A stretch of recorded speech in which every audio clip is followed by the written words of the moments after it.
Hi, my name's Jenny Peters and I'm the director of a charity called Connected Lives. At Connected Lives, we're all about helping people connect and thrive in their key relationships. Normally, we're busy running groups for parents and partners, but obviously we can't do that in person right now. And so we're trying in a very, very small way to put up links to helpful articles and videos and to record or write some stuff that we hope will help us all cope. So I thought I'd start by thinking about how we're all coping relationally with the current lockdown. The first thing we need to remind ourselves of is that this is an unprecedented, once in a generation worldwide pandemic. So let's not pretend we could have, would have, should have ever prepared for this. Our governments may have had contingency plans or not for a pandemic, but I don't imagine there's anyone in the UK who had thought through how would I cope if I had to homeschool and work and be in lockdown with my kids for 3 and some weeks.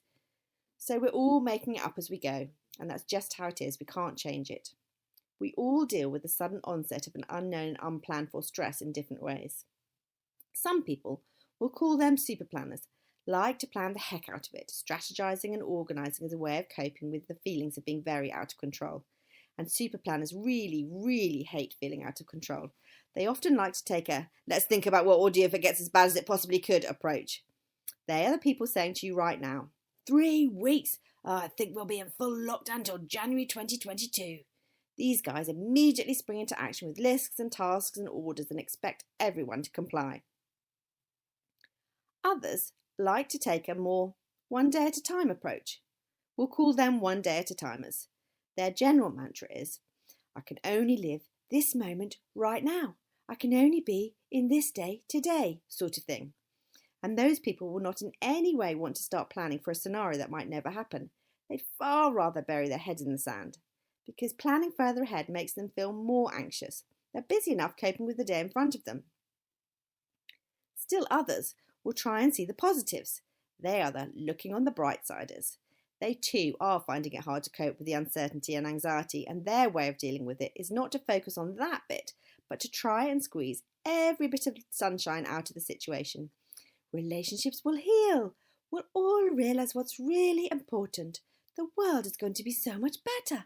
This is going to be great. Then there are the, hopefully decreasing in number daily, deniers. It's a big fuss about nothing. It will take more than a bit of flu to stop me. Even if I get it, I'll be fine. It's all overhyped by the media. Just chill out, everyone. And one of the problems is that we may well be locked in with people whose coping strategies are very different from our own. So the super planner is trying to get the one day at a timer to plan and strategise and will feel offended by the kickback. Meanwhile, the look on the bright side is desperately trying to, in Brene Brown's words, silver line everything, and the denier is insisting that everyone's being ridiculous, which is annoying to everyone else. So we all end up getting frustrated and annoyed with each other, and everyone's stress increases. Of course, this could just be our household, so if you're all living in happy harmony, then great. Just spare a thought for me. If not, you might want to take a look at this image. As you can see, it's an iceberg, which we use with one of the groups we run to help us make sense of our behaviour and emotions.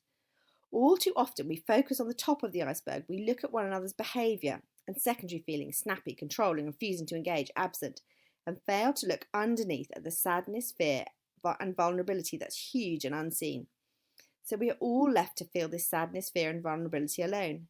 And we know from everything we know about how relationships and emotions work that this is the worst way to try and deal with these strong, powerful emotions. We need to be able to recognise them, and it helps hugely to have someone else acknowledge them, accept we're feeling this way, and simply be with us in it.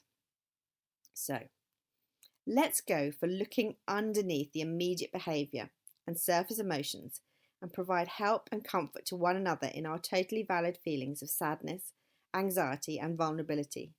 If we are able to do this, even just a little, it may help us all feel less alone, less afraid, and more able to cope with whatever comes. If you found this in any way helpful, do visit our website www.connectedlives.org.uk. However and wherever you are, stay in and stay safe.